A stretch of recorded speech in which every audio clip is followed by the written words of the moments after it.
It is exactly 9:15. This is News and Views on Salam Media. Welcome to the second hour of the show. And we're now going to be talking to a community activist. He is Romeo Sikebo, and he is a member of the Mining Forum. And this has to do with the issue around illegal mining groups causing havoc in the communities that surround these mines. Let's look at what's been happening recently. For a while now, it seemed that the Zama Zama issue had died down, but it seems to have resurfaced once again. Romeo Sikebo, a very good morning to you. Welcome to the program. Good morning, Julie, and thank you for inviting us. And good morning to your viewers. And thank you very much. Okay, this is a very concerning issue, is it not? You are a community activist and you're also a member of the Mining Forum. Tell us, what is your role as the Mining Forum?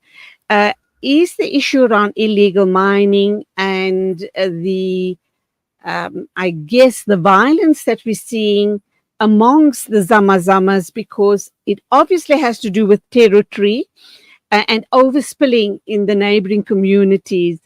Is that where you guys come in and try and create some law and order? Thank you very much, Julie. So, just to give an explanation of what the River Valley Mining Forum does and what's our responsibilities. So, we are more on the administration or the oversight of mining companies that operate within our area.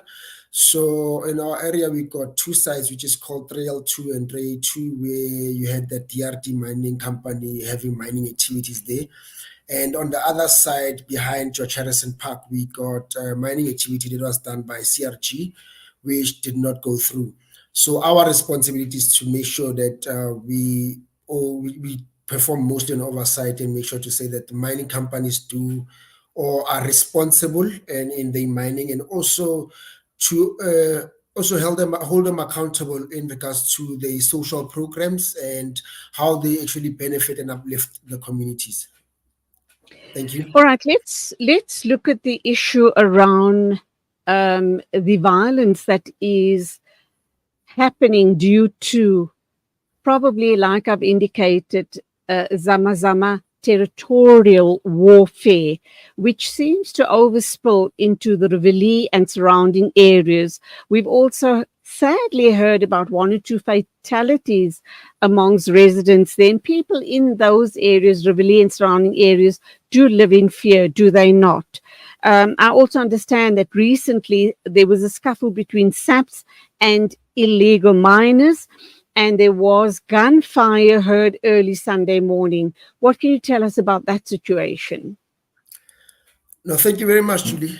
So this is almost a everyday thing or a weekly thing, we can say. So a couple of months back, I think it was last year in October, there was a big scuffle between. So you got two regions. We got a squatter camp called Zamimpilo, which is adjacent to Rivali Horseshoe side, and then on the other side of the freeway, you got a Pennyville, and they got a squatter camp which is called Matoleville. So both squatter camps are mining informal settlements because the people that reside there are mostly Zamazamas.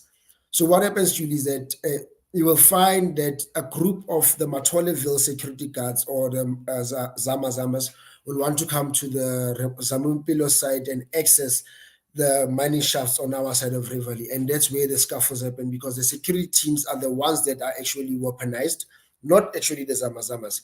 So you got Zamazamas as the people who go underground to go find gold and whatever mineral. And then you got a team of security people that safeguard the Zamazamas from being robbed by police officers, thugs, etc. So when these two groups usually meet, it ends up in a scuffle. So even on Sunday a.m., behind the mosque, there was a big fight, like maybe 45 minutes of gunfights between.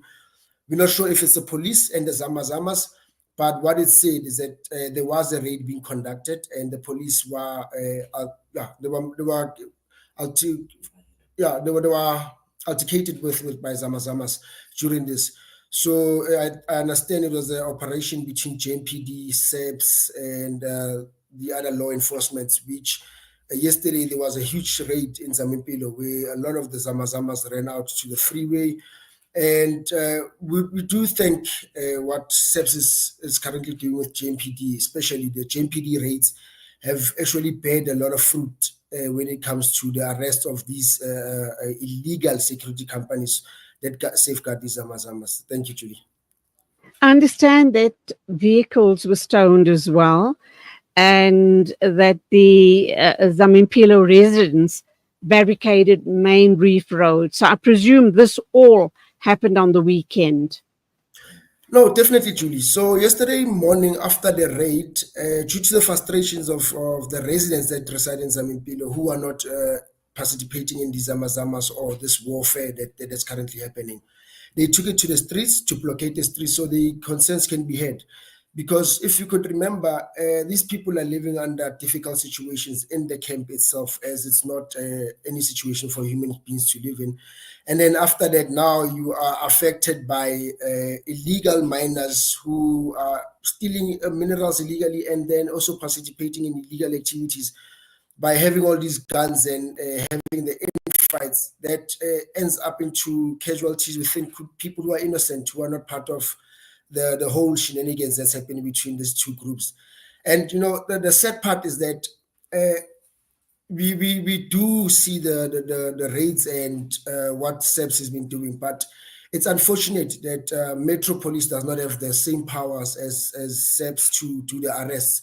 Because if you could compare the two departments, if you could compare the raids done by Metro Police, they are much more, they bear a lot of fruit, as I indicated earlier on.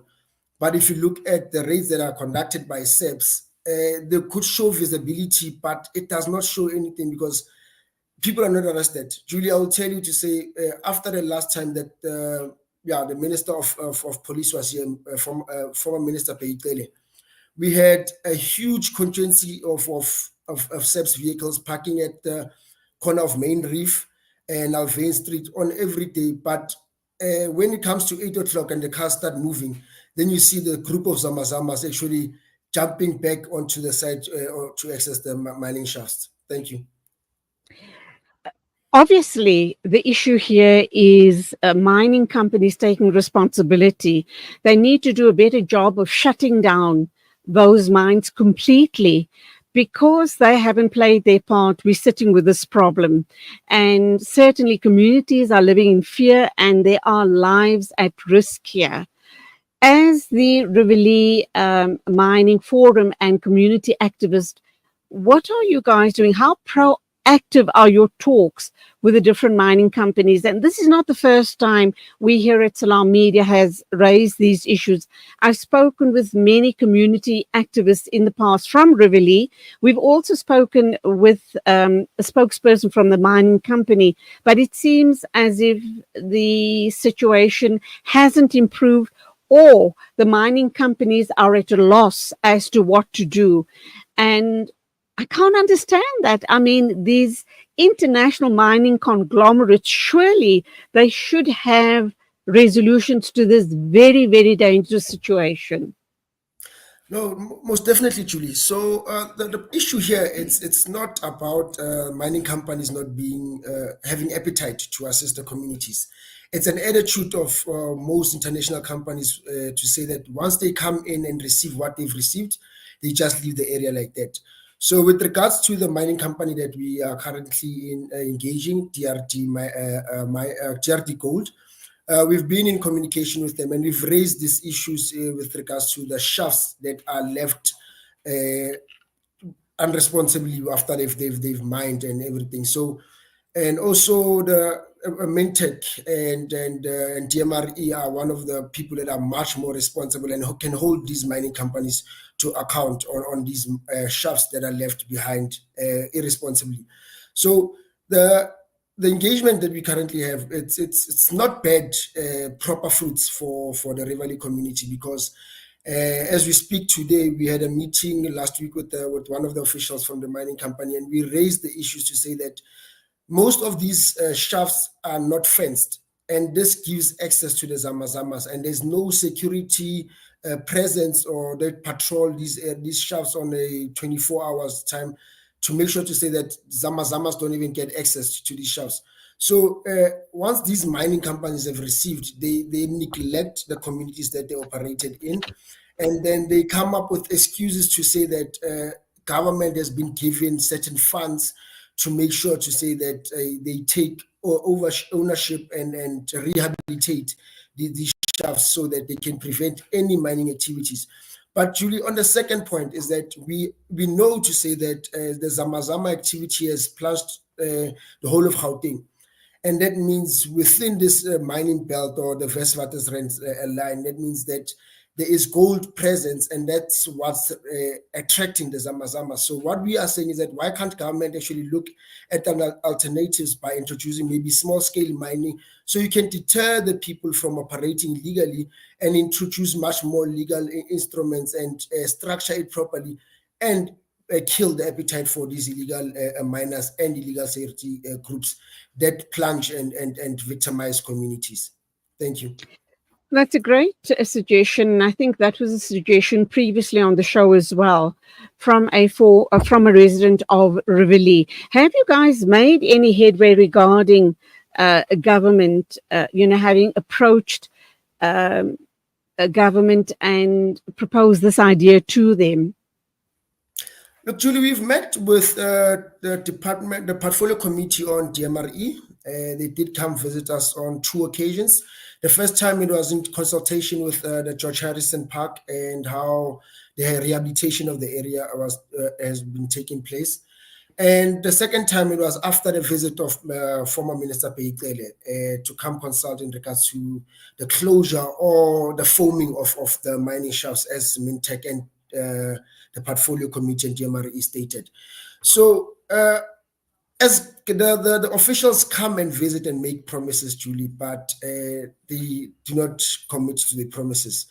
It's always we are always informed to say that the new chief at DMRE will take consideration into the suggestions that we put in. But because of the changes, the constant changes of individuals, you do not even have an individual that you can constantly work with directly and make sure that the set goals are achieved. So when it comes to government, there is no participation that shows to say that they are very interested in ending the plight that the community is currently experiencing. Thank you. Okay, I just want to shout out to Pamela De Vos and Mark Cater. Thank you indeed for all the comments that you're posting regarding this interview. So clearly, government is not listening to you. Maybe you're not approaching the right departments. I'm wondering if you can't get involved with environmentalists and possibly your councillors in the area. Something needs to happen, and something needs to happen soon, because this is a long ongoing problem. And as far as the Rivoli housing prices are concerned, I have no doubt in my mind that this Zama issue has impacted very, very negatively on your housing prices. So if people wanting to sell and move out of the area because they're afraid of their safety and the safety of their families, they're unable to do so because they're not going to get the price for their homes. So what's the plan going forward? No, you are correct, Julie. On our side of our shoe, the side that is much more closer to the Zamampilo camp, we got residents that have actually raised issues to say that there's inside cracks where they're not sure of where it comes from. And also, even here, the Zamazama is actually operating underneath their houses at sometimes. So with this, who would buy your house first of all, who would want to come buy a house where they know to say that there could be people having activities underneath your house at that time? And also with the cracks, the safety of our houses is not guaranteed. We could be falling in at any time. We're not even sure to say what dynamites or bombs do they have that maybe if they want to react against the community, they could hit us out. So with the housing prices, it has depreciated, and a lot of people have actually lost on investments that they've actually worked hard for their lives to put. So as the community, it's saddening because there's a lot of people that would want to grow and move out of the area to better their lives, but they cannot because now your house is undervalued versus what the city is valuing it. And on the part of our councillors and local research or any institutions, environmental institutions that we've approached, we work with the institution called Benchmark Foundations, which have actually assisted us a lot in regards with offering environmental experts to assist us and maybe try find or identify certain solutions that we can actually bring forward to the mining companies and relevant bodies. But with regards to the city, it becomes an issue because the city does not have a designated mining department that looks and works directly with these mining communities that are affected. Because Johannesburg has got, I think, from Langlaagte up to Bramfisher side, Dobsonville, all those areas are previously mining areas. And for the city not to have a department that is dedicated to this, it's a shortfall because it even shortfalls the councillor to even raise certain issues or identify certain departments that can actually assist with regards to what can be done with these mine shafts that are left or abandoned. Thank you, Julie. Okay, Romeo, I just want to read out a couple of messages from Mark Cater, Pamela de Vos, and Tasneem Abrams. They raised some very, very important issues. This was raised previously, and I'm quite shocked that the local councillors or, COG or the mining companies are not hearing the residents of Riverlea. Tasneem Abrams says it's very difficult to sell. All right, she's talking about the property.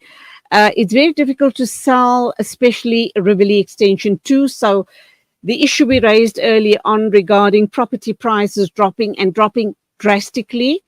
There's also an issue which Mark Cater has raised, which is of huge concern. He's saying that petroleum and gas pipes pose a huge danger. So if these guys, these zamazamas, just go about blasting irresponsibly and not knowing, if they don't have a plan of gas pipes and electricity poles, etc., Riverlea could actually explode into flames one of the days.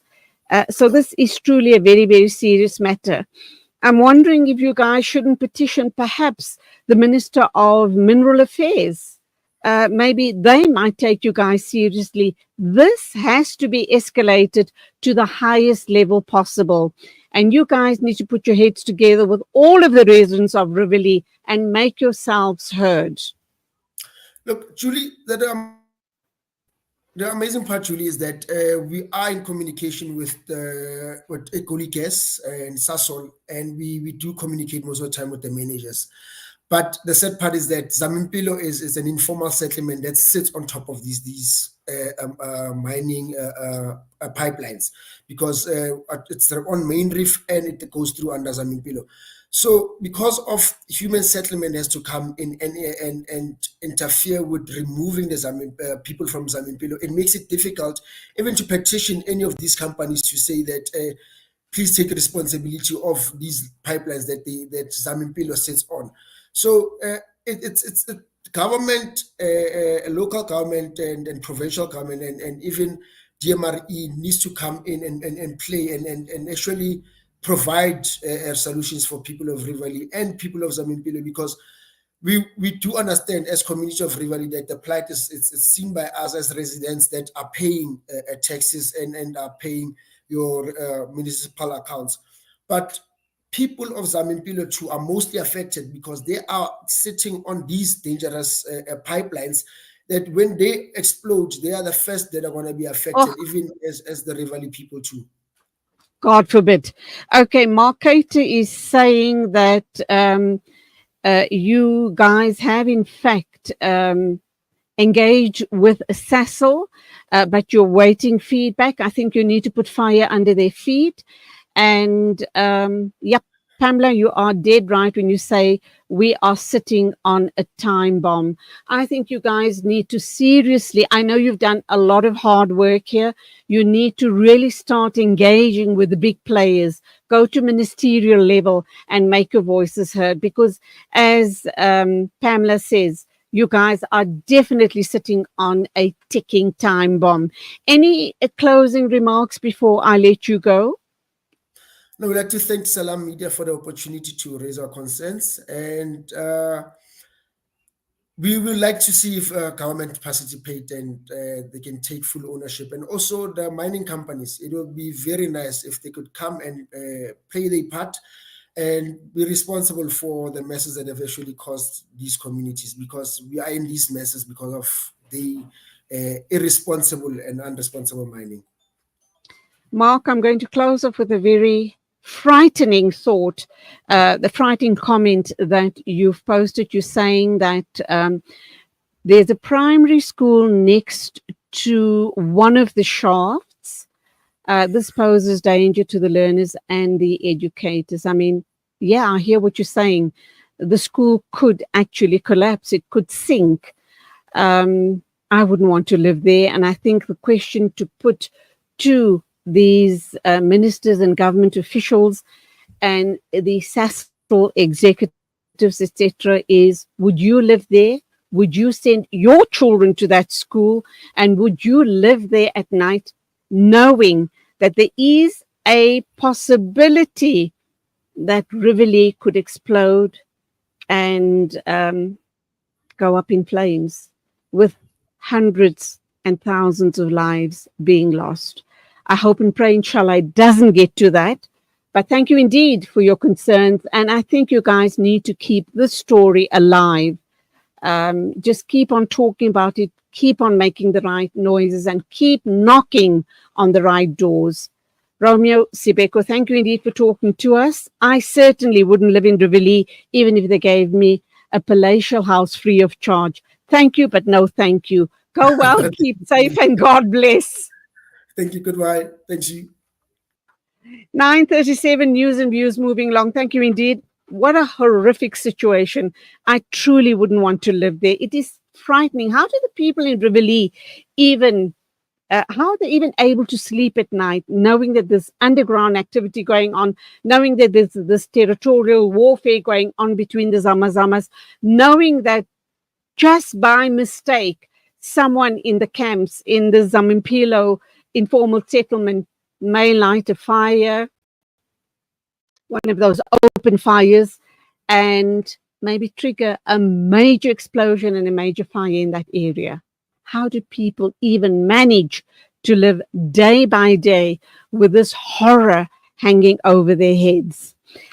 Well, we pray for you, and we do hope that you guys manage to get a minister or a top government official to be able to listen to your problems and start getting the ball rolling. 9:38 News and Views on Salam Media. Our next interview is with Donovan Williams. He is an international relations expert, and we're going to be looking at what happens now that sleepy Joe Biden has dropped out of the presidential race. Who is the most likely contender? Is it going to make a difference at all? I don't think so, but we will take a listen to that interview. Please stay with us.